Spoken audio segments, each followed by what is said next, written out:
अस्सलाम वालेकुम, मैं हूं शहबाज सईद और आप देख रहे हैं खबर विद शहबाज।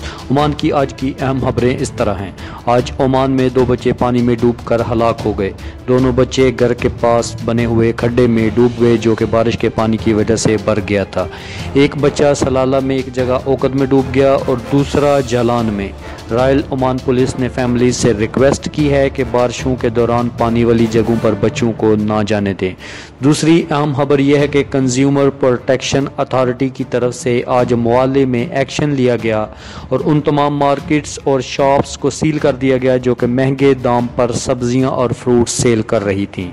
इसके अलावा जो तीसरी खबर बारिश से मुतल्लक है वो ये है कि सोर में गुज़श्ता 2 दिनों के दौरान सबसे ज़्यादा बारिश रिकॉर्ड की गई। तकरीबन 200 मिलीमीटर से ज़्यादा बारिश रिकॉर्ड की गई।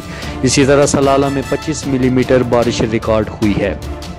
ओमान मीटीरियोलॉजिकल डिपार्टमेंट के ओहदेदार यूनुस बिन हसन अल शज़ावी की तरफ से कहा गया है कि बारिशों का ये पीरियड आने वाले मंगल यानी 27 जुलाई तक रहेगा।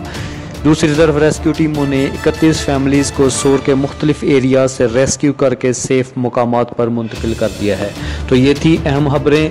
मज़ीद खबरों के लिए चैनल को सब्सक्राइब करें और वीडियोज़ को लाइक करना मत भूलें। दुआ में याद रखिए। अल्लाह हाफिज़।